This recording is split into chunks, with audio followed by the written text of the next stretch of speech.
welcome to this last morning session. And we're going to have today morning again Rydberg atoms as a topic, but not only the normal size one, but particularly big ones, giant Rydberg atoms. And the first talk is given by Barry Dunning on atomic engineering creation of localized very high and Bohr-like Wavepackets. Thank you. Well, I would like to thank the organizers for their very kind invitation to attend this most interesting meeting and talk about some of the work we've been doing in engineering, controlling and manipulating the wave functions in very high-end Rydberg atoms, and in particular to create localized wave packets that move in near-circular Bohr-like orbits. I apologize for my voice in advance. I'm recovering from a cold. The work I will describe represents the efforts of a lot of people. The experimental work is undertaken at Rice University. We've enjoyed a very long and fruitful theoretical collaboration with Carlos Reinhold at Oak Ridge National Lab and with Shuhei Yoshida and Joachim Bergdorfer at Vienna Technical University. Now, the motivation for our current work is to try and evaluate protocols for controlling and manipulating atomic wave functions. In particular, we're trying to create localized electronic wave packets that mimic classical electron behavior. And our interest has been recently in creating a localized wave packet that moves in a near-circular Bohr-like orbit. Now, if you create a localized wave packet, they typically disperse rather rapidly and spread out, lose that localization. However, as I will show you, you can prevent that if you drive the atom periodically. Also, you don't necessarily have to apply further pulses, because if you create a localized wave packet that disperses, it will subsequently relocalize as a result of quantum revivals. And I will discuss some examples then of quantum revivals. To do that, this wave function has to stay coherent for an extended period, in our case for microseconds. So we have a way then of probing decoherence in mesoscopic systems. The atoms I deal with are around about n equals 300. That's 10 microns across. So the electronic wave function is a mesoscopic wave function. Also, we're interested, since the atom is so large, in exploring the classical limit of quantum mechanics. How does the classical world emerge from the quantum world? Now, we engineer our high atoms using pulsed electric fields whose characteristics times, by which I mean duration and/or rise and fall times, are very much less than the classical electron orbital period. In the limit that the pulse width is very much less than the orbital period, each pulse, which is termed a half-cycle pulse, you've heard that before, delivers an impulsive momentum transfer or kick to the electron, given in atomic units simply by this term here. And what we do is we use a carefully tailored sequence of pulses to create our desired final states. Now, how can one realize this ultra-fast impulsive regime? Well, we take advantage of the fact that the electron orbital period scales as n cubed. For a ground state atom, it's measured in attoseconds, but by the time you get to n equals 30, the orbital period is a few picoseconds. By n equals 300, it's a few nanoseconds. Now, two approaches have been typically used to reach the ultra-fast regime, one of which we already heard about yesterday, and that is to use ultra-short, sub-picosecond, freely propagating half-cycle pulses generated by a femtosecond laser-triggered photoconducting switch. And as you can see here, a number of people have used that, including Bob Jones, who is in the audience, and the next speaker, very successfully. Now, our approach is to use longer half-cycle pulses. Typically, they have periods of greater than 500 picoseconds, which we produce by taking the output of a fast pulse generator and applying it to a nearby electrode. Now, by using a variety of pulse generators, pulse combiners, pulse splitters, and whatever, you can generate very complex pulse trains. You can do pump-probe experiments, sequences of identical pulses, alternating pulses, or engineer some really quite complicated wave trains. The only problem is, to get into the ultra-fast regime, we have to work with very high n atoms, n typically above about 300. Now, this creates some experimental difficulties, but it also actually offers advantages when you're generating non-stationary localized wave packets. And to see that, I have the following simple equations. So remember, all Rydberg atoms are essentially hydrogenic. So any non-stationary wave packet you can expand in terms of these hydrogenic functions. And then our question is, having created this, how do we probe it? Well, we probe it using some observable O, and the expectation value of that observable has a time dependence which is governed by the energy differences between the various states that make up the wave packet. So this observable then oscillates in time, giving you quantum beats, and the frequencies are governed by these energy differences, En minus En prime, which can be expanded as shown here. And if I write n minus n prime, the difference in n, as just delta n, then this becomes delta n over n cubed into 1 minus 3/2 delta n over n. Now, when working at very high n, it's possible to create wave packets where delta n is very much less than n. So this means this term is small. So then the energy level spacings are going to be given by approximately delta n over n cubed, and will be approximately equally spaced. Now, 1 over n cubed is the classical orbital frequency. So these frequencies are some integer then times the classical orbital frequency. If the energy levels were equally spaced, as is true for the harmonic oscillator, the wave packet would return to its original state with a period just given by 2 pi over the classical period, which is just the orbital period itself. Now, here this term is not exactly 0. So there is some dispersion going to occur, but since delta n is small, that dispersion is slow. And even in a free atom, you can produce a wave packet that will remain localized for several orbits. Now, much of what I will describe today is done using classical electron dynamics. And you say, well, how can we describe the behavior of these atoms using classical techniques? Well, the quantum break time beyond which classical and quantum mechanics diverge scales as n to the 4th. So by the time you come to n equals 300, it's of the order of 400 nanoseconds. It's a few hundred nanoseconds. So we use then classical trajectory Monte Carlo techniques to study the evolution of the wave packets. In this, the initial state is represented by an appropriate distribution of phase points in phase space that mimics the original wave function. Then you track the evolution of each of these phase points during the pulse sequence by solving Hamilton's equation of motion. Here is the Hamiltonian, these are the atomic terms, this is the applied pulse train. And in this way you can build up the distribution of phase points at a particular time of interest, and that mirrors the probability density distribution then of the corresponding wave packet. And you can do this at different times to see how the wave packet evolves. Now, the experimental apparatus we use is shown here. It's a challenge to work at high end. Firstly, the levels are extremely closely spaced, so you have to have a very narrow line width stable laser. Secondly, the atoms are very strongly perturbed by even very modest weak external fields. So we have to reduce the fields down to less than 50 microvolts per centimeter. We've been able to do that using the apparatus shown here.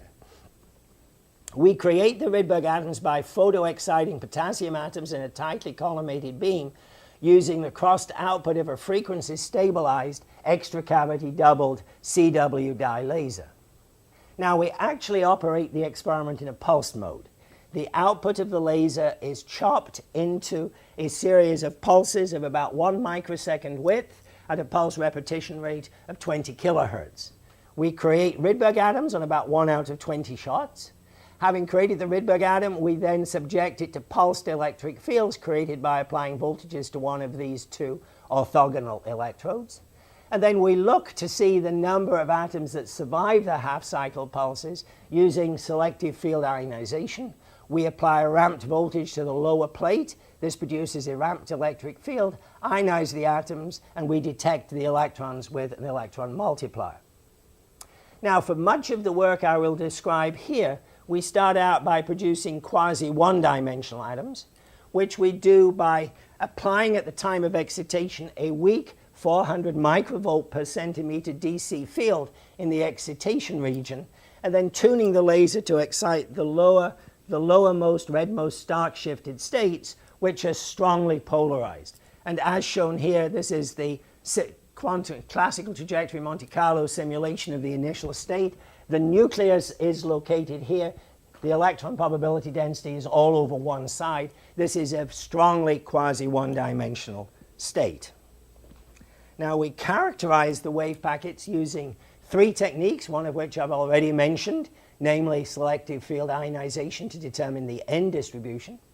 We take advantage of the fact that if you apply an electric field along, say, the plus z-axis, this creates a saddle point in the electron potential on the negative z-axis. If the electron energy is at or above this saddle point, ionization can occur. The field required to induce this ionization depends strongly on n, scaling as 1 over n to the fourth. So if you apply a ramp to field and you determine the time or the field at which ionization occurs, you can get information about the initial n state for the Rydberg atom. We also would like to be able to look at the electron spatial distribution for the wave packet. And for this, we pulse on a quasi-DC field. We apply a field step. The field is 0, and then we suddenly turn it on with a rise time of about 100 picoseconds, a DC field. If one does that, the final electron energy is equal to the initial electron energy plus an additional term which depends on the initial z coordinate of the electron. We've applied the field along the z-axis here. So what this means is then the final energy depends on the initial electron z coordinate. If the final energy is above the barrier, ionization occurs. So the survival probability then provides a measure of the initial z coordinate of the electron, and if we apply the fields at different times on the spatial evolution of the wave packet. Now, if we want to look at the electron momentum distribution, we apply a single half-cycle pulse with very narrow duration. That induces, and we'll apply it along, say, that induces then an energy change, which is just a change in kinetic energy, which is just P final squared minus P initial squared, which is given by this expression if we allow the kick to define the z-axis. Now, the electron, as it orbits, of course, has a range of initial z components of momentum. So what that means is there are a range of energy transfers. So you can populate a range of final end states, or if the energy transfer is sufficient, you can get ionization. So the opportunity is then, if one was for to say apply a fixed kick at different times, you can measure the evolution of the z component of momentum, or alternately you can apply kicks of different strength at the same time and get the distribution of these z components of momentum. Now I'm focusing here on the creation of localized wave packets in near circular Bohr orbits. So the first thing we have to do, we start out with a quasi-1D atom, is produce a two-dimensional circular state. And the way we do that is by suddenly applying a transverse field to the atom. So the effect of that is shown here. So we start out with an electron that is in a quasi-1D highly elliptical orbit along the plus x-axis. We apply a transverse field along the z-axis. What this induces is a torque on the electron, so the electron orbit precesses. And as shown by the calculations, as time proceeds, the orbit becomes more and more circular, and then continues and becomes highly elliptical, pointing the opposite direction. You get precessional motion in the xz plane.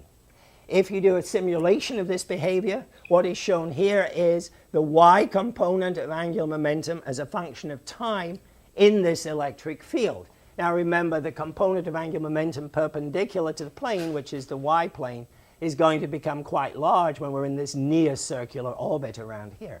And as you see, this does indeed evolve sinusoidally and remains very narrow.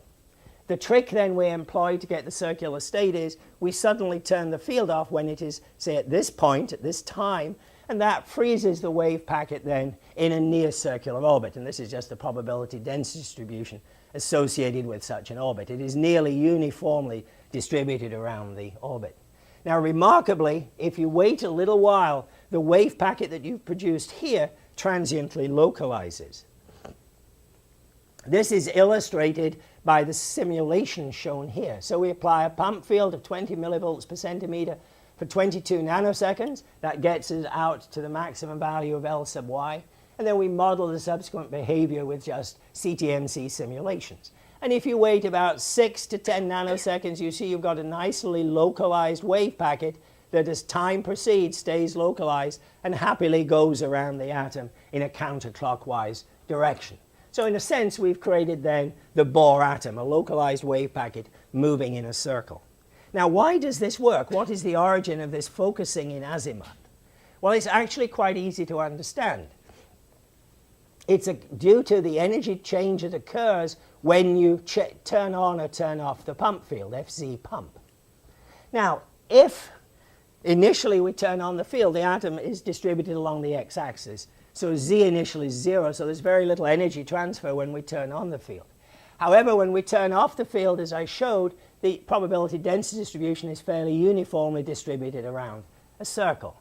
Now, if you collapse that distribution onto the z-axis, you get a distribution that is peaked at z equals plus r and z equals minus r. So if I now change the pump field and turn it off, I've got two values of z sub I.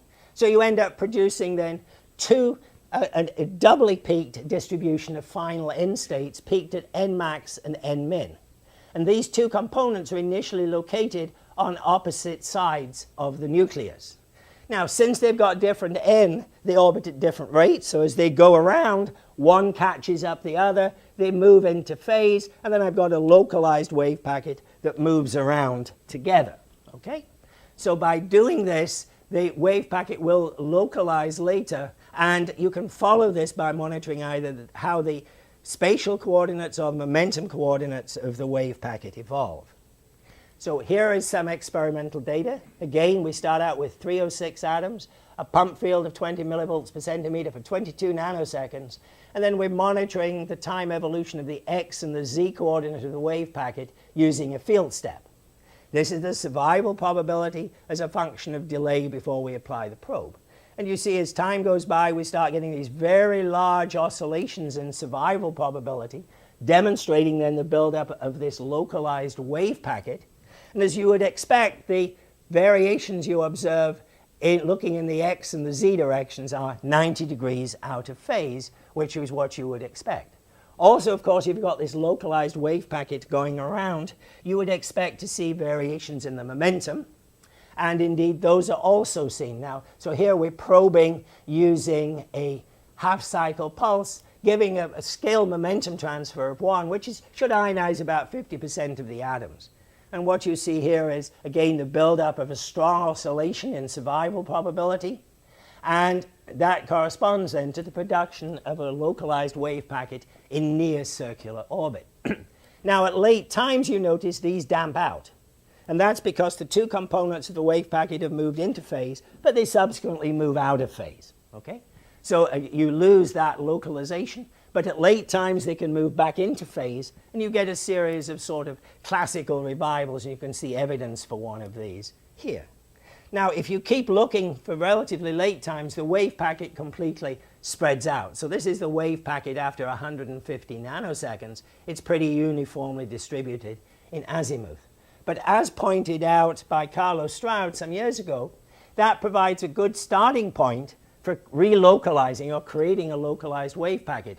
All you have to do is apply a weak in-plane kick. And if you do that and wait a little while, you get a strong azimuthal focusing, which is shown by the simulations here, produces a localized wave packet, which as time proceeds is again moving anti-clockwise around the orbit. And this we've actually confirmed experimentally. But you don't have to give additional kicks to get relocalization, because you can get it by simply waiting for quantum revivals to occur. All components of a wave packet rephase at least modulus 2 pi after a time given by t revival 2 pi over this difference in frequencies, which is just the difference in beat frequencies between adjacent level pairs. And this scales as n to the 4th. So for n equals 300, the revival time is about 450 nanoseconds. Now, that's a long time. So if you're going to see that, you've got to have the decoherence of the wave packet resulting from collisions or electrical noise or whatever has to be pretty small, which requires that the wave packet remain isolated from the environment. It also means that the revival time, unfortunately, is greater than the Heisenberg time. So you cannot describe revivals then using basic classical trajectory Monte Carlo simulations. Unfortunately, you also can't do it by quantum mechanics. The wave functions are just too complex. So we chose to study these using quantized CTMC simulations. What do I mean by that? I mean that the energy spectrum governing the free evolution of the atom after you turn off the pump field to create the circular state is discretized. The final classical action of each of the points is quantized, and it's taken to be this value, where n is the integer part of the particular classical action. And we add a half here so that the classical orbital frequencies agree with the quantum frequencies up to the order of n to the minus 4. And then we appropriately rephase the phase space coordinates, and in principle that should work. Does it work? Well, let's compare true quantum and quantized classical trajectory Monte Carlo predictions at an n where calculations can be done, namely 100. And here results are compared for an initial Stark state with n equals 100 and an electric quantum number k equal to 83, which gives about the same dipole moment as the states we create in the experiment. And what is shown here is the time evolution of the z coordinate of the wave packet as a function of time after turnoff of the pump field. The green here shows that after we turn off the pump field, you see the buildup of strong localization that goes away, but you see these very large quantum revivals at late time. If you do just a classical trajectory Monte Carlo simulation, you see the initial buildup of localization, but then there is not even a hint of revivals at late times. However, if you do quantized classical trajectory Monte Carlo simulations in red, you see that they actually provide pretty good agreement with the true quantum calculations. Now, another thing you might notice is at the center of the revival here, there's kind of a 0. And that results because, remember, the wave packet had two components that initially started out on opposite sides of the nucleus. Here, those two have relocalized on opposite sides of the nucleus, so their spatial motions cancel. And what you get then is very little variation in the expectation value of z. Where the revivals are large is where the two wave packets are moving pretty much in concert, moving around together. But we do have an interesting wave packet that periodically localizes and delocalizes in space as time proceeds. So in a sense, it's a sort of Schrodinger cat state. Now, we've observed this behavior experimentally, and here is data for n equals 305. So what I have here is experimental data measured using again a field step, so survival probability versus time. You see strong revivals at about 450 nanoseconds and a hint of a second revival here, which agrees very well with the predictions of quantized classical trajectory Monte Carlo simulations. And you can see here this agreement is remarkably good between theory and experiment. Okay? So we really can maintain the coherence of a mesoscopic wave packet on microsecond timescales. I think that is some form of record. I don't think anybody else has managed to keep an electronic wave function, a mesoscopic electronic wave function, coherent for microseconds. Now, you can take this spectrum and do a Fourier analysis, and you see, as you would expect, we get this double-peaked n distribution. And this suggests that, in fact, Fourier transform analysis or time domain spectroscopy might be a good way to look at n distributions. So we've taken data here with different sizes of pump fields, looked at the quantum beats, and then done a Fourier analysis. And you see if we have a 10 millivolt per centimeter pump field, we get a broad distribution of n levels, 5 millivolts, a narrower distribution, 2.5 millivolts, an even narrower n distribution. So this time domain spectroscopy provides a very sensitive measure of the n-state distribution, and it can give individual n resolution, which selective field ionization can't do. So we thought we would take advantage of this and use it to look at the different effects to probe in some detail n distributions. And I just compared data here obtained again with n equals 305, a pump field of 5 millivolts per centimeter, where we vary the rise and fall times of the pump field from 0.3 nanoseconds to 3 nanoseconds. And here are data obtained for both. If we have a very rapid rise and fall time, you see a double distribution of end states. If we go to a slower rise time, we get a very much narrow distribution of end states because the switching has become more adiabatic. However, even with this rather narrow end distribution, we get a very complex beat spectrum. And that results because I've not said anything about the ground state hyperfine structure thus far. In fact, we tune the laser such that we're exciting both n equals 305 and n equals 303 states. So we've tuned the laser to a point where n equals 305 and 303, those two states overlap, coming from the f equals 1 and the f equals 2 hyperfine ground state levels. We do that so when we split the levels in a field, we'll get the same Stark states associated with both states. However, you can excite different hyperfine, individual hyperfine states if you retune the laser so these split apart, and then you can excite individual p states. So here we've separated n equals 313 and 315 p states, exciting from the f equals 1 and the f equals 2 levels. And you see you get a much narrower distribution of states, the parent state plus or minus about 1. So you can see then, hopefully, subtle end state manipulation with pulsed fields. In principle, also, if we get really good data, we should be able to measure the phases of these various components of the Fourier spectrum and reconstruct the initial wave packet as has been actually done by Bob Jones previously. So there's some hope that we'll get the phases of these and reconstruct, at least to some level, our initial wave packets. The problem with p states is you cannot create a Bohr-like atom starting with a p state. And this is illustrated here. So what we've done here, we've started with a 305 p state using a pump field of 20 millivolts per centimeter. And this shows the evolution of the y component of angular momentum as a function of time. And you see what happens is it just kind of gets very broad and narrow, very broad and very narrow, but with positive, negative, and zero values. What happens is that in a given plane, you get sort of two wave packets produced as time goes by that counter-rotate. Okay? And then you've got a whole range of planes, so if you take those two values of angular momentum and project them in the y direction, you just get this very broad distribution of L sub y. Because of these counter-propagating wave packets, you get a very strong oscillation in the z component of the expectation value, so you get these very strong oscillations.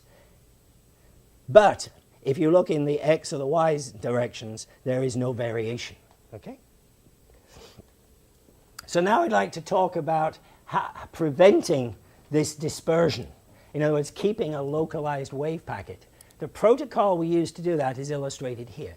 We start out producing a quasi-1D atom. We allow it to, we put on a pump field. We turn off the pump field. It's now uniformly distributed in azimuth. Then it transiently localizes at a later time. And when it's transiently localized on the z-axis, we apply a series of kicks directed towards the nucleus. And they're timed at the period, with the period of the orbit. Okay? Now, since a series of pulses in one direction would result in a net DC field experienced by the atom, which would lead to precession, when we apply the pulses, we also apply an offset field, so the average field experienced by the atom is 0 to prevent this precession. Now, how does this stabilize the atoms, the wave functions? Well, remember, we apply the kicks when the wave function is localized about the plus z-axis, and they direct it towards the nucleus. If we consider an electron, say, a little past the z-axis, it's going around counterclockwise, it has a component of momentum in the direction of the kick. So it gains a little energy. Okay? If it gains a little energy, it moves to a higher end state, so orbits a little slower. So it tends to move back into step with the driving field. If it's coming in this direction, it has an initial component of velocity in the opposite direction to the kick. So what it tends to do is lose a little energy, move to a higher end state, so it orbits a little more quickly. So in this way, the pulses sort of shepherd, if you like, the wave packet, keeping it locked with the drive field. And it would clearly work for periods of Tn, twice Tcn, 3 Tcn, or whatever. The kicks are small, so there's very little change in energy, so the orbits do indeed remain about circular. You can also get the same information by considering Planck array surfaces of section for the phase space for the atom. Since we're interested in motion in the xz plane, we've taken a cut at y and py both equal to 0, and at a radius rho equal to n squared, the radius we expect, and it's visualized in the ly and phi plane. The key thing to take from this is there are these dark regions, these islands of stability. If the initial phase point was here, it remains constrained to move on this circle. So if we take a wave packet and localize it into this potential, into this island of stability here, it remains trapped and you produce a non-dispersive wave packet. This works well. Here are some data taken again at n equals 3 Hossein, and we're probing with a field step. Here's the survival probability versus time. If we do nothing, after we turn off the pump field, we get a localized wave packet that is then lost. If at the time of optimum localization we turn on the field, then these oscillations continue out at least to 800 microseconds. So we can maintain this localization of the wave packet for many, many hundreds of orbits. We've actually verified this, we've also demonstrated this by doing classical trajectory Monte Carlo calculations. You can do them out to late times because in driven systems, the energy levels are important are essentially harmonic. Okay? So, what one can do then is lock the motion of the electron to the drive field, lock the motion of the electron to the drive field, and then the question is, if you slowly change the frequency of the drive field, can the electron remain locked to that and move to states of different n? And the answer is yes. Here is data recorded where we've put on 100 kicks and we've slowly increased the time period from 4.3 to 8 nanoseconds. So here's the survival probability as a function of time. At early times you see rapid oscillations. At late times you see slower oscillations, indicating that the motion is locked to the driving frequency, so atoms can be transported to states of higher n. And this is illustrated by the selective field ionization spectra here. Our initial quasi-1D state, n equals 306, its ionization characteristics are shown here. Ionizes at late times, high fields. We then make that into a circular state, lock it into the train of pulses, chirp them, and you see indeed now we've got a frequency, a spectral feature at an earlier time which corresponds to n about 450. Now not all the atoms have gone into the higher n or higher L state, but we're getting there. We're trying to find improved protocols so we can take all the atoms and move them to high-end states. We have a problem, and that is that we're kicking towards the nucleus, so we don't transfer a lot of angular momentum to the system. So although it's marching up to higher end states, the states are getting more and more elliptical, and we're trying to find protocols to solve that problem so they'll stay circular. And the one way to possibly do this is to have kicks that sort of rotate and start mimicking a circularly polarized microwave, which, as Tom Gallagher and others have shown, should enable you to lock a wave packet that will go around in a circle. So the conclusions then? Well, I hope I've convinced you that we are able to control and manipulate Rydberg atom wave functions with remarkable precision and analyze that with remarkable precision. We can create non-dispersive Bohr-like wave packets. Also, as I said earlier, we are demonstrating that we can keep these wave packets coherent for at least microsecond timescales, so we have a way of looking at decoherence in mesoscopic quantum systems. Also, Rydberg atoms do provide a good bridge between the classical and the quantum worlds, as we've sort of described these things with a mix of classical and quantum theory. Thank you, and I apologize for the voice.